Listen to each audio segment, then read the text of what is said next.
Hoje nós temos uma inovação, além de conversar aqui com vocês, nós também estamos transmitindo por web essa conversa, então é possível que alguns colegas em algumas redações nos mandem perguntas.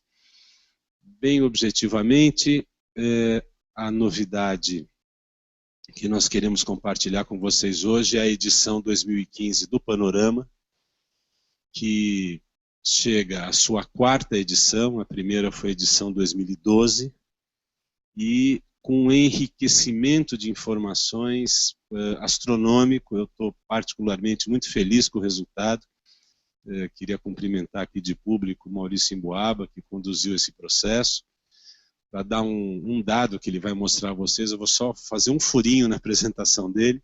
Nós começamos o primeiro panorama nesse processo de transformar a BEAR numa fonte de referência para o setor, para vocês, profissionais de comunicação, para a academia, para o próprio setor, para a indústria.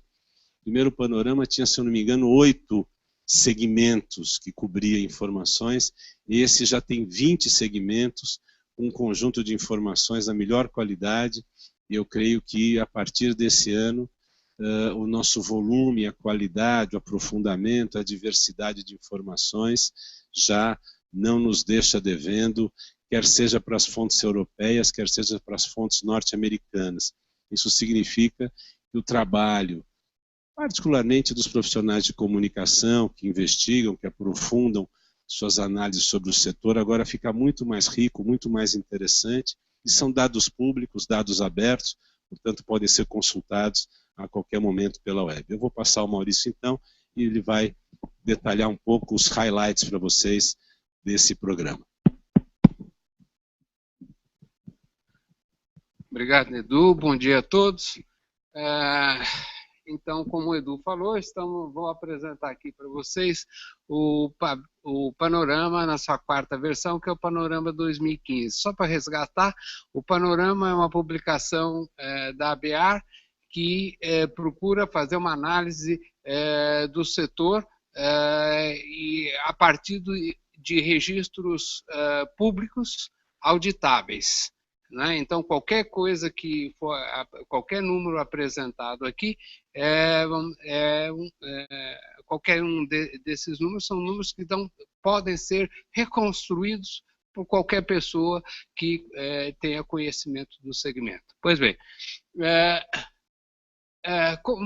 a história do Panorama começa aqui, quando lançamos o Panorama no BAS 2012, no ano de 2013, e nós tínhamos naquele momento 7 temas, 62 páginas e 12 fontes de informação. E fomos crescendo progressivamente até chegar a esta edição, onde nós temos 20 temas, 136 páginas, e a grande diferença entre o Panorama 2015, além dos mais 2 temas que estão sendo cobertos aqui, são um número de fontes, 43 fontes. Isso significa maior densidade, maior suporte de todas as afirmações que estão aí colocadas. Muito bem. Então, esse é um progresso rápido e, a nosso ver, um progresso importante. Vamos começar o Panorama, a primeira sessão do Panorama deste ano de 2015, refere-se ao impacto do setor na economia do país, né? Bom, no ano passado nós tínhamos um outro tema de abertura e esse é um tema que nós concluímos este ano. Só para ter ideia, a ABEAR contratou uma empresa de consultoria, GO Associados, e fizemos uma réplica de um estudo que foi feito pela Oxford Economics. Oxford Economics é uma instituição de referência, a maior referência do mundo na área de economia quantitativa, que se chama econometria, e eles fizeram estudos para 52 países e regiões. 52 países e regiões. E e eles fizeram um estudo para o Brasil também, e nós replicamos e aprimoramos a metodologia que eles aplicaram em 2009, nós fizemos agora para 2013 com refinamento metodológico e chegamos à conclusão que a aviação, o transporte aéreo e mais o setor catalisado é o turismo, né? O que é o setor catalisado? É um conceito inovador da Oxford Economics, que é o seguinte, é um setor que não é o setor do transporte aéreo propriamente dito, mas é um setor que sem o transporte aéreo parte dele não existiria, ou seja, o princípio químico da catalisação não participa da reação, mas sem a presença daquele elemento químico a reação não se passa. Muito bem, então somando esses dois, isso aqui é um estudo extensíssimo, né? Seja do ponto de vista de cálculo, seja do ponto de vista de comentários e apresentação, né? A conclusão é que a aviação mais o seu setor catalisado corresponde a 2,7% do PIB brasileiro, né? São números bastante expressivos e surpreende pela sua magnitude. A sua produção de 248 milhões de reais, que corresponde justamente a 2,7% do PIB brasileiro, tudo isso estamos falando com dados referentes a 2013. São 5 milhões de empregos que são gerados, não nas empresas aéreas, onde perguntar, poxa, mas as empresas aéreas estão populosas assim? Não, as empresas aéreas são 65 mil empregos aproximadamente, mas o impacto na economia pelos seus fornecedores, o impacto induzido pelo efeito renda, esses impactos vão somar estes 5 milhões que são números que são perfeitamente reproduzíveis. Existe uma metodologia para isso, criado por um estudioso russo naturalizado brasileiro, não, naturalizado americano, de nome Leontiev, né? Ele ganhou o prêmio Nobel nos anos 60 por causa desses trabalhos, de impacto nos outros setores da economia. Muito bem. Por que 50 milhões? Vou dar um exemplo simples. Por exemplo, um tripulante, perdão, 5 milhões, aqui 5.0, eu esqueci da vírgula aí. Por que 5 milhões? Imagine, por exemplo, um tripulante que recebe o seu salário, ele vai ao supermercado, e o supermercado vai demandar para aquela compra que ele fizer, vai demandar a produção de um outro setor e assim por diante. Essa repercussão toda que faz parte da metodologia desse estudioso, Leontiev, né? E aplicando a metodologia dele, chegamos a 5 milhões de empregos. A ferramenta para se fazer isso está disponível no site do IBGE, que chama-se Matriz Insumo-Produto, que não diria trivial, mas faz parte já do domínio dos economistas mais avançados. Está publicado, portanto. São 47 milhões em salários e impostos, 20 bilhões de impostos recolhidos, ou seja, um setor de impacto razoável. Bom, pulando para um outro tema, na verdade, a publicação é extensa, né? E nós vamos só tomar alguns pontos, alguns highlights, vamos dizer assim. Qualidade de serviços, né? A pontualidade média em 2015, confirmando uma tendência favorável, positiva, já verificada nos anos anteriores, e registrada na publicação da ABA, nos panoramas anteriores, a pontualidade nossa em 87%, a pontualidade 15 minutos, e nos Estados Unidos 80%, ou seja, nossos voos são mais pontuais domésticos do que os voos norte-americanos. E aqui vocês podem ver todas as fontes, e amanhã estará disponível, hoje já estará, ou amanhã, não me lembro bem, já está disponível no site para vocês entrarem em detalhe. Olha aqui as fontes, quais são, a base de dados da ANAC, que é riquíssima, o CENIPA, que é o órgão controlador da gestão do espaço aéreo, a CITA e aí por diante, né? E existem as fontes que fornecem esses dados para nós. Ou melhor, para o público, e nós vamos lá e os retiramos. As falhas no manuseio de bagagens, que é um aspecto que tanto incomoda as pessoas, no Brasil, 2,8 para cada 100 mil passageiros, para cada 1.000 passageiros embarcados, são 2,8 processos, enquanto a média mundial é de 6,5. Segurança de voo, a média mundial registrada pela ICAO é 3,0 acidentes por milhão de decolagem. No Brasil, nós temos registrado 1,3, ou seja, números expressivamente melhores do que verificado na média mundial. Então, as causas dos atrasos. Bem, isso é um tema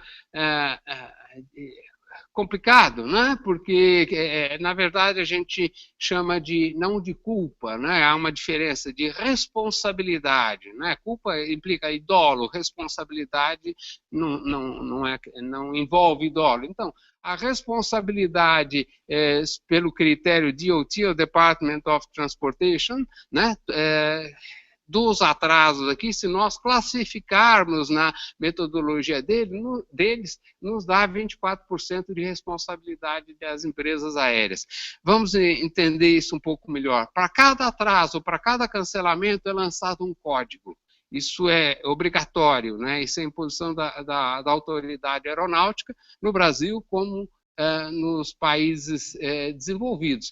E esses códigos nós classificamos pelo critério do DOT, que é o Department of Transportation dos Estados Unidos. Pois bem, classificados segundo um critério, dados do Brasil, classificados segundo esse critério, nos dá 24% de responsabilidade das empresas aéreas. O que não é responsabilidade das empresas aéreas, e é chamado aqui sistema, responsabilidade do sistema aeronáutico, e a palavra correta, mais uma vez, é responsabilidade, não é culpa, né? Responsabilidade é tudo do sistema aeronáutico, é tudo aquilo que transcende ao controle das empresas aéreas. Por exemplo, o mais frequente são as questões de clima. Existem também questões de aeroportos, existe uma série de dados. Tudo quanto é fora do controle, é externo e fora do controle das empresas aéreas, é chamado de responsabilidade do sistema. Atrasos não específicos, onde os registros não são claros, porque existem, em geral, porque existem múltiplas causas desse atraso. Então, fica difícil de se identificar os atrasos, a razão efetiva de atraso. E o código é o código MX, código da autoridade brasileira. E segurança aqui apenas segurança aqui não é segurança de voo, é segurança contra prevenção de atos ilícitos, diz respeito à segurança de checagem de bagagens, coisas desse tipo. Aqui, no nosso caso, foi apenas 3%, e apenas para curiosidade, nos Estados Unidos esse número é quase o dobro disso. Né? Porque lá eles têm muito mais problemas de segurança contra atos ilícitos do que aqui no Brasil. Um aspecto que sempre vem à mente tá bom, entendo, mas e a meteorologia? Né? A meteorologia é a principal causa de atraso. Meteorologia, como eu disse, é um problema de responsabilidade do sistema aeronáutico. A empresa aérea não tem controle sobre a meteorologia, né? E a pior coisa que existe para uma empresa aérea do ponto de vista econômico e operacional é ser obrigada a atrasar ou cancelar um voo. É um prejuízo imenso, né? Então, qual é a participação no Brasil? É a causa mais importante isoladamente. No Brasil, em média, neste ano aqui, 2015, foi de 20%. Nos Estados Unidos, 31%. Né? Por que nos Estados Unidos é mais? Porque lá eles têm problemas de furacão e fenômenos dessa natureza, tornados, essas coisas. E isso paralisa o sistema aeronáutico norte-americano, que vocês podem imaginar, são da ordem de 7 mil aeronaves operando diariamente, e de repente 1/3 do país está paralisado porque chegou um furacão novo na costa leste, na costa sudeste dos Estados Unidos. Pois bem, isso é um problema para eles. Nós não temos isso, né? Mas, em compensação, eles têm sistemas aeronáuticos muito mais sofisticados. Aqueles equipamentos eletrônicos que, por exemplo, que a gente só dispõe nos mais importantes aeroportos, para eles é trivial. Qualquer aeroporto tem, tipo ILS e coisas desse tipo. Então, há uma compensação. E aqui, nós podemos ver aqui foi em média 20%. A seca, para alguma coisa, serviu para a gente, não é? Porque isso diminuiu os problemas meteorológicos, e você vê aqui que esse número realmente é baixo. No Brasil, esse número costuma ser em torno de 20 e poucos %, tal, sempre bem abaixo do que ocorre nos Estados Unidos. Aqui um slide que a gente pensou para explicar alguma coisa que é muito questionada. Olha, o Brasil vem com taxa de crescimento do produto interno bruto modestas já faz algum tempo, né? E como é que o transporte aéreo continuou a crescer, à exceção deste ano, como nós vamos ver mais adiante? Como é que o transporte aéreo consegue crescer, mesmo sendo o produto interno bruto do país decrescendo? A gente vê isso com clareza nessa linha verde, né?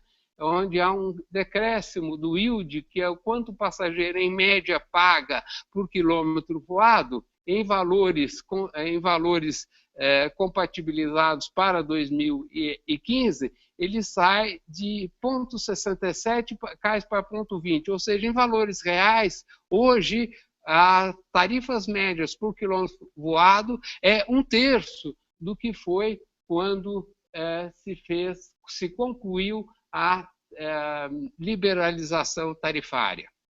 Uma outra forma, aqui naquele momento, ali em 1970, o yield, ou seja, aquela tarifa média que cada passageiro paga para voar 1 quilômetro, era da ordem de 0,88. Nós estamos agora em 0,20. Tudo isso equalizado na mesma base monetária, evidentemente. Muito bem. Há uma tendência de queda, mas essa tendência de queda se acentua significativamente a partir da liberalização tarifária. Uma outra maneira de ver essa situação é olhando essas duas linhas aqui. A vermelha, que corresponde ao produto interno bruto brasileiro, e a azul, que é a demanda dos passageiros. Vocês veem que, enquanto as tarifas eram controladas, né, porque nesse momento as tarifas eram tabeladas e reajustadas por meio de portarias governamentais, né, vocês veem um certo paralelismo. No momento, entre as duas curvas, o produto interno bruto e a demanda, no momento em que as tarifas são liberalizadas, o produto interno bruto continua o seu caminho, a mesma tendência, mas o que acontece com a demanda? A demanda dispara. Por que essa demanda dispara a partir desse momento? Porque há uma queda acentuada das dos yields. E não uma queda acentuada apenas do valor cobrado, mas a possibilidade de se fazer estímulos promocionais que então não se fazia. Né?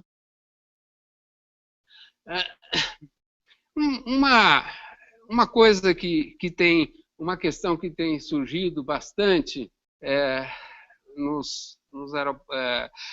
em outros estados do Brasil, principalmente, preocupação, é a queda do número de aeroportos servidos. Né? Vocês estão vendo aqui, neste momento aqui, nós tínhamos em janeiro de 2010, 130 aeroportos que eram servidos pela aviação comercial e eles se reduzem a algo em torno de 130, passando a 110. Há uma queda, isso é verdade, há uma queda de aeroportos servidos, sim. Isso é fácil, é só entrar no site da ANAC, tem uma base de dados, você, com um pouco de habilidade em Excel, vocês conseguem reproduzir esses números. Porém, o que explica isto é que a queda desses números de aeroportos atendidos está intimamente relacionado com os aumentos dos custos unitários por hora de voo, que em valores corrigidos sai do número 100 para 144, ou seja, o que explica essa queda é justamente aquele aeroporto de ponta de linha que era viável se atender. Na hora que os custos aumentam, o que acontece é o seguinte: ele deixa de ser viável, então ele deixa de ser atendido. Né? Então, isto é um elemento que justifica o empenho do setor em fazer de tudo para baixar os seus custos operacionais, porque isso significa a possibilidade de atender adequadamente a mais mercados. Né? E entre esses custos, o mais relevante é o do combustível, e dentro do custo do combustível, aquele de maior impacto é o ICMS. Se a gente fizer um outro tema que é recorrente, agora com menor intensidade, mas há uns 2 anos atrás foi bastante ventilado, é a questão da concentração de mercado. Concentração de mercado significa poucos concorrentes. Né? Então, se dizia que no Brasil, pelas suas dimensões do mercado, sua dimensão territorial, existiriam poucas empresas aéreas. Né? Existe um índice, que é esse HHI, que tem um nome bonito, que é o Herfindahl-Hirschman Index, que é um índice que foi criado lá no passado, na década de 50, salvo engano, por 2 estudiosos norte-americanos, justamente para medir a concentração de mercado, que é nefasta. Quando ela é muito elevada, ela é nefasta à concorrência, né? E eles criaram esse índice, que não é um índice específico de aviação. Então, nós resolvemos resgatar e aplicar esses índices, e aqui essa grande quantidade de fontes que aqui nós estamos apresentando aqui, aqui reproduzindo nessa apresentação aquilo que está no panorama, são as autoridades aeronáuticas de cada país que foram consultadas, né? Porque a gente abandonou nesta edição os dados da ICAO, que são ICAO é International Civil Aviation Organization, o órgão da ONU especializado para o assunto. A gente resolveu, sabe uma coisa? Vamos à fonte, porque os dados provavelmente são mais precisos e mais atualizados. E nós vemos aqui o Brasil, né, o mais desconcentrado, como de esperado, é os Estados Unidos, né, e a Coreia do Sul na outra extremidade. Aqui estão os 20 mercados que reúnem 90% da demanda do transporte aéreo doméstico de passageiros, ou seja, os mais representativos. E o índice do Brasil, segundo esse critério do HHI, Herfindahl-Hirschman Index, nós estamos numa situação absolutamente mediana. Né? A mediana é 2.904, né? Nós estamos em 2.999, ou seja, estamos exatamente o que seria adequado de se ter como índice de concentração de mercado para as proporções brasileiras. Quando o índice de concentração de mercado se aproxima do lado esquerdo, significa que tem pouca concorrência. Pouca concorrência significa, em geral, preços mais altos.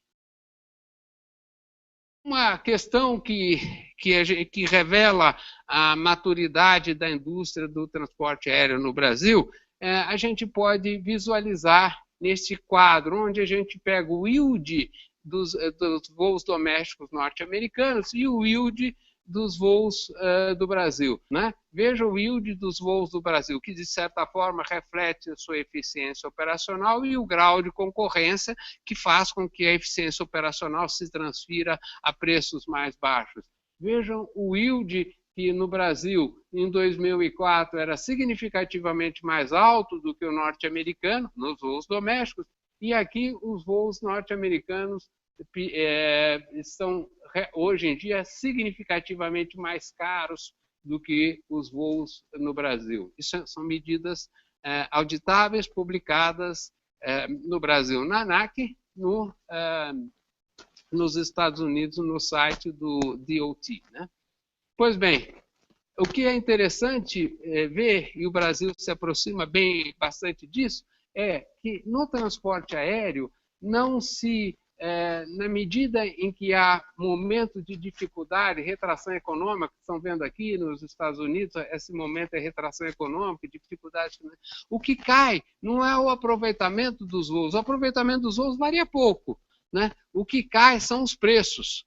Então, e isto está refletido aqui nos voos domésticos no Brasil, os aproveitamentos são muito bons, como a gente vai ver comentar na sequência.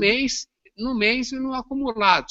São aproveitamentos, embora a demanda tenha crescido, a ocupação dos voos é alta. O que diminui são os preços necessários de serem praticados para atingir aquele aproveitamento. E por que isso ocorre nesse setor? Porque o custo maior, o maior prejuízo possível para uma empresa é decolar com assento vazio. Então, as empresas são forçadas por mecanismos de mercado a baixar os preços para ocupar os assentos. Então, hoje nós estamos voando uns níveis de primeiro mundo de aproveitamento de voos, ou seja, na casa de 80%, seja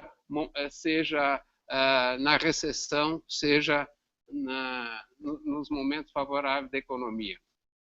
Um tema que a gente vem trabalhando bastante já há algum tempo, que é uma coisa muito esquisita no Brasil, né? São os preços do querosene de aviação. O querosene de aviação, dependendo, pode chegar até 40% dos custos em determinadas operações, né? Aqui vocês veem, em vermelho são as operações brasileiras. E esse total aqui são todos os aeroportos, a maior parte dos aeroportos que a gente conseguiu levantar por números fornecidos pela Shell. Esses são números de referência, por favor. Não são, porque a negociação entre a compra e a venda de um insumo é uma negociação fechada, ninguém revela, isso é segredo absoluto de cada empresa. Então a gente toma o índice que é público, que é um índice de referência, e a fonte são os dados da Shell, né? Então vocês veem, no primeiro mundo está nessa faixa aqui, ó. Se a gente pegar aqui, olha, é o JFK aqui, que é um americano, né, de Nova York, internacional de Nova York, ele está, são em galões dólares por litro, algo inferior, você veja, quase todos eles abaixo de $1 por galão, e aqui no Brasil, quase todos, ou todos eles acima a partir de 1,2, a exceção de dois aeroportos aqui, é $1,2 por galão, ou seja, uma diferença de 20%, e basicamente essa diferença, no mínima 20%, e basicamente essa diferença é o ICMS. Existem outros problemas aí, mas essa questão do transporte do querosene de aviação é uma questão complicada, não dá para a gente falar em 5 minutos, né? Mas de qualquer forma, dá para a gente destacar o ICMS com facilidade disso. E aqui uma medida interessante da eficiência dos voos no Brasil. No Brasil, esse é um pouco difícil de entender isso, mas no Brasil a gente tinha as distâncias úteis por hora de voo, no Brasil, real 2000 que está aqui em azul, né? O que é isso, distâncias úteis por hora de voo? Na hora que um passageiro compra um bilhete para ir para o Rio de Janeiro, ele está comprando o quê? Ele está comprando a distância em linha reta, ou seja, ele está comprando uma viagem de 366 quilômetros para ser transportado em determinados padrões de segurança, de conforto, etc. Agora, se a aeronave vai percorrendo caminhos ou é retida pelo controle de tráfego aéreo por não ter disponibilidade, por exemplo, uma razão frequente, disponibilizado no pátio para estacionar o avião, ele perde mais tempo, ele fica rodando. Então, isso é um tempo desperdiçado, isso é custo. No Brasil, nós tínhamos um custo, essa linha preta mede essa diferença entre as distâncias de referência, são as teóricas recomendadas pelos fabricantes das aeronaves, na faixa de 12%, 11%. Saiu do patamar de 3% e foi para 12%. O que aconteceu aqui? Houve um aumento fantástico do número de decolagens. Aparentemente, o sistema entrou em congestionamento a partir de 650 mil decolagens por ano. Né? Isso ocorre nesse momento. E a autoridade aeronáutica conseguiu minimizar, não deixar que esse número explodisse. Mas há uma diferença significativa de 2014 para 2015. O que aconteceu nesse momento? Neste momento, aqui em dezembro de 2014, reuniu-se as empresas aéreas, a autoridade aeronáutica e a ABAR nos próprios da ABAR, né, vamos dizer assim, e começaram a discutir um sistema de me foge agora o nome, um sistema de tomada de decisões conjuntas. E o que acontece? Essas decisões, esses trabalhos a múltiplas mãos de todas as partes interessadas, feito em dezembro, foi implementado em janeiro. O que acontece? De janeiro, durante o ano inteirinho, foi bom, então, porque nós tivemos a implementação no mês de janeiro, então deu para medir o efeito durante um ano, não existe uma mesclagem de ano para ano, e baixa para 7%, ou seja, 4% de eficiência, ou seja, os voos estão 4% voando de desperdício que não tinham anteriormente. E olha aqui o americano, para ver se essa metodologia é efetiva. Veja, nos Estados Unidos, eles flutuam entre 0, menos 1, mais 1, menos 2, entre 0. Por quê? Eles voam exatamente como os manuais das aeronaves dizem. Né? Então, eles são a referência de eficiência para nós. Né? Nós aqui estivemos próximo, pioramos muito e agora estamos melhorando. E aqui para trás, a pergunta que cabe, isso aqui significa ganho de eficiência? Não, isso aqui é ruim, significa que é negativo aqui, nesse período aqui, significa que os aviões estão voando rápido demais, ou seja, gastando mais combustível do que o recomendado pelos fabricantes. Bom, era isso então que eu tinha para apresentar e naturalmente eu estou à disposição para responder perguntas. Nós estamos então comunicando esse mês o 12º mês consecutivo de retração do setor, completamos um ano seguido de retração. A demanda em relação a julho do ano passado, né? Não, 6,49 em relação a julho do ano passado, em relação a isso. Então nós estamos aqui com uma queda de 6,49 em relação a julho de 2015. A oferta cai 7,8 praticamente em relação a julho de 2015. Nossa taxa de ocupação fica, portanto, um pouco maior, 84,5% aproximadamente. O número de passageiros tem uma queda de 8,48% também em relação ao ano passado. A demanda do semestre cai 6,6%, e os outros dados seguem dessa forma. Vocês também têm aí o market share de cada uma das empresas. A informação é coerente com o que a gente vem observando ao longo do ano, é coerente também com o cenário que nós avaliamos de continuidade de retração que deve seguir até o final desse ano. Provavelmente nós devemos estar no final do ano beirando, chegando bastante próximos de 10% de recuo na aviação brasileira em relação aos números de 2015. Acho que essas são as questões mais centrais. Imagino que vocês tenham alguns temas para colocar, perguntar, conforme o freguês for colocando, a gente vai falando aqui. Então, queria abrir a palavra se algum de vocês tiver alguma pergunta. Artur Semedo, da revista Publi Racing. Embora seja recente, acabou de terminar as Olimpíadas, vocês têm alguma análise já feita em relação ao impacto que as Olimpíadas tiveram para as companhias aéreas a nível de voos nacionais? Nós já temos os dados operacionais. A operação da Olimpíada tem dados melhores que os dados da Copa do Mundo.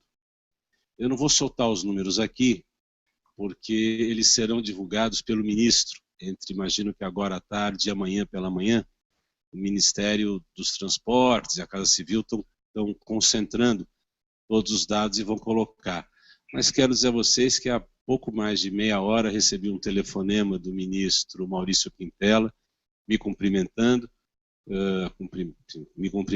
querendo cumprimentar a aviação brasileira pelos resultados conseguidos. Eu vi os números já agora de manhã, mas por uma questão de respeito, nós vamos deixar o ministro fazer a divulgação e queria já assumir o compromisso com vocês. Quem quiser, assim que o ministro divulgar os números, repercutir conosco, por gentileza, é só ligar para cá. Eu vou passar a tarde inteira aqui na BEAR, então eu atendo quem ligar, a Fernanda e a equipe, põe em contato comigo. Tá? Mas eu posso adiantar a vocês que a operação teve números melhores que os números da Copa do Mundo. Eu queria entender, esse recuo que você citou, de chegar a 10% no fim do ano, isso significa uma aceleração da retração ou por algum motivo? O idioma português é cruel, né? Quer dizer, acelera a retração, mas isso significa o seguinte,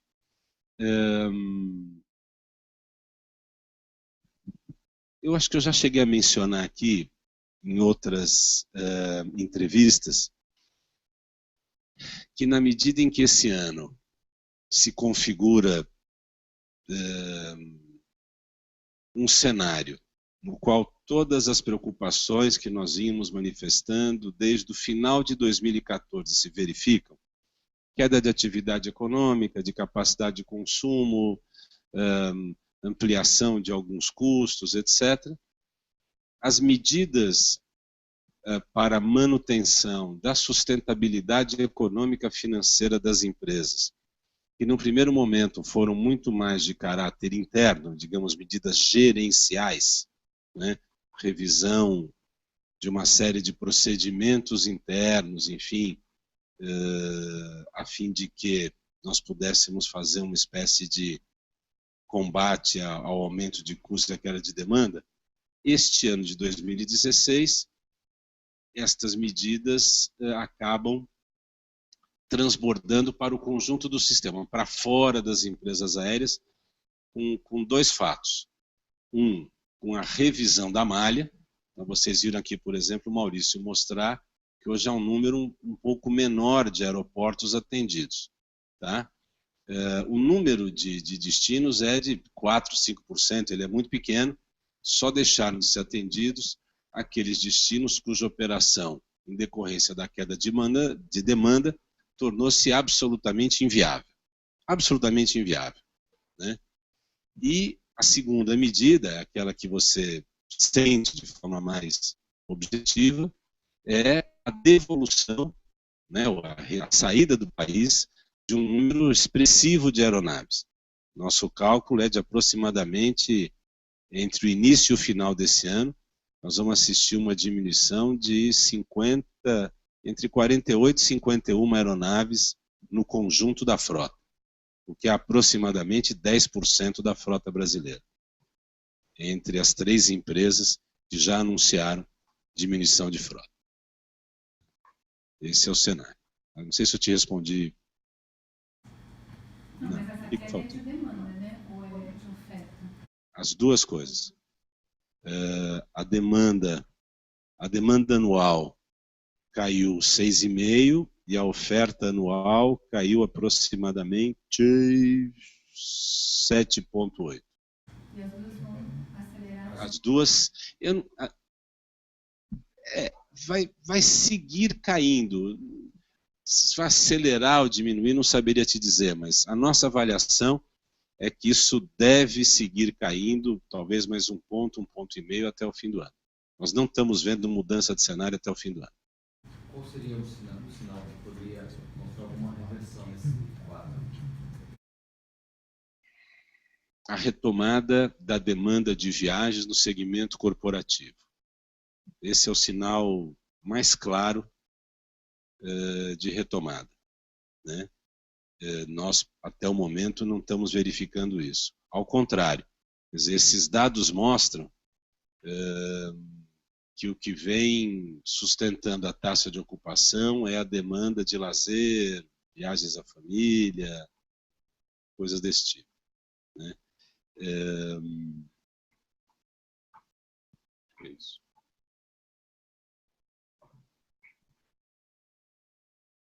Alguma outra coisa, gente?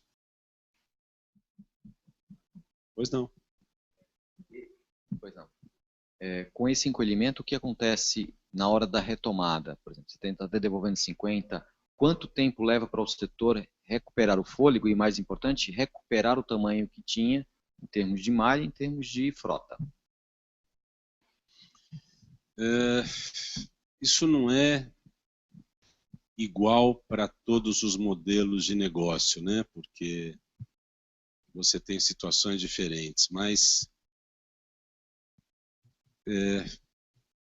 eu não consigo cravar um tempo, seria um pouco leviano. O que eu posso dizer, eu acho que é importante até para o nosso consumidor, para o nosso investidor, é que assim que ficar perceptível uma retomada de atividade econômica, nós temos todas as condições técnicas e operacionais de ter as aeronaves de volta aqui para atender a demanda que se coloca. Eu não queria cravar X dias, X semanas, porque eu seria injusto com algumas operações. Acho que o que é importante deixar bastante claro, tanto a investidores, como a consumidores, como a reguladores, que o setor tem capacidade de se adequar rapidamente às mudanças do humor do mercado. Quer dizer, quem quiser viajar não vai ficar no chão, só posso garantir peremptoriamente.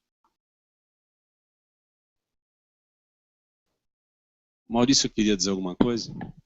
A recuperação não é necessariamente pela contratação de novas aeronaves, porque isso tem um tempo de negociação. O primeiro passo que uma empresa aérea faz, sentiu a recuperação de demanda, os seus aviões passam a voar mais, né? Aumentam as horas de voo exigidas de cada aeronave. E isso é uma resposta muito, muito rápida.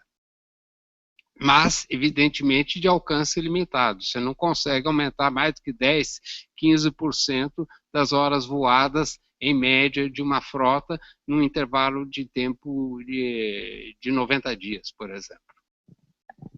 Você?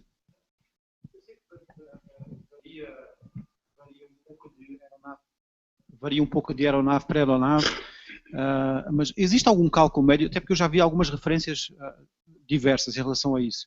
Algum cálculo a partir do qual o voo se torna rentável em termos percentuais, em termos de número de lugares ofertados pela aeronave? Bom, eu posso dizer, vamos dizer, qual é o panorama.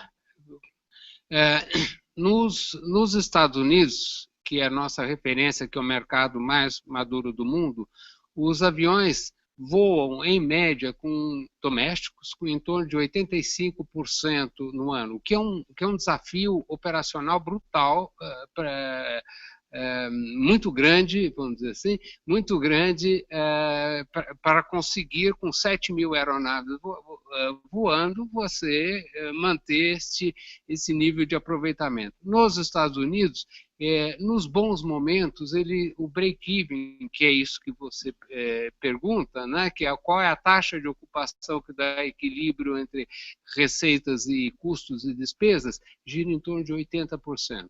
Na verdade, nos Estados Unidos. No Brasil, momentaneamente, infelizmente, não. Né? Os números com as variações cambiais que nós sofremos, esses números, e com os yields tão baixos, como eu mostrei aqui para vocês, na verdade, esse número vamos dizer, é muito mais alto do que isso. E não, as empresas estão reconhecidamente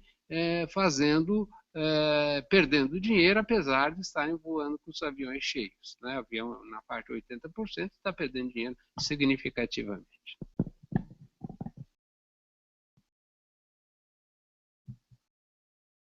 Alguma? Das pessoas que estão via web, tem alguma pergunta que veio via web, não? Só um dado inédito, nós temos 15 jornalistas acompanhando a conferência via web. Não sei se alguém tem alguma pergunta que veio daí, não? Não? Bom, pois não? Eduardo, você disse que a perspectiva para esse ano é de continuar com a queda, chegando até 10%. Qual seria a perspectiva para 2017? Eu tenho aprendido com alguns dos economistas mais famosos e importantes do país que a melhor coisa agora é não tentar adivinhar o futuro, né? Porque a chance de quebrar a cara é enorme.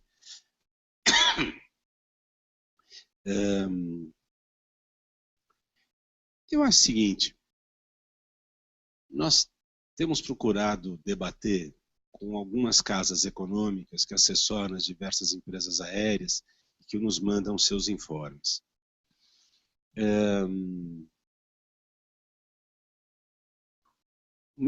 Minha compreensão, meu entendimento desse conjunto imenso de informações é o seguinte: nós vivemos um momento em que as expectativas econômicas estão fortemente ancoradas no cenário político, qual seja, na medida em que a gente caminhe para uma definição de ambiente político, qual seja, uma definição que vai acabar gerando, confirmado ou não o impeachment, e a tendência hoje majoritária de confirmação, que vai acabar gerando um programa de implementação de plano econômico, isso significa um outro rumo. Com esse outro rumo definido, nós vamos começar a ter atitudes e decisões de investimentos tomadas. E aí nós vamos começar a sentir o cenário. Eu digo fortemente ancorados do ponto de vista político, porque também os programas até agora, as propostas explicitadas pelo governo, vem tendo um grau de resistência no Congresso. Vocês têm noticiado isso cotidianamente, a minha informação aí é muito pelo que eu leio em vocês, que a meu juízo também só se definirá pós-impeachment. Eu acho que muito do debate congressual que nós estamos assistindo reflete um pouco o fato de que ainda há debates políticos não resolvidos no Congresso.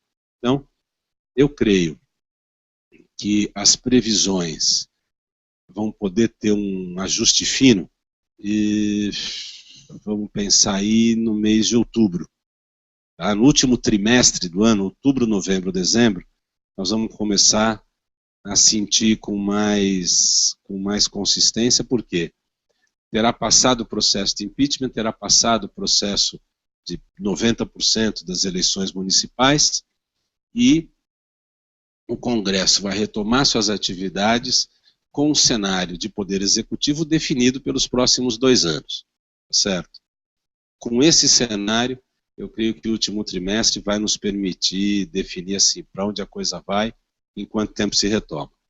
Eu creio que nos próximos 60 dias, qualquer previsão é futurologia, é muito especulativo qualquer análise para os próximos 60 dias.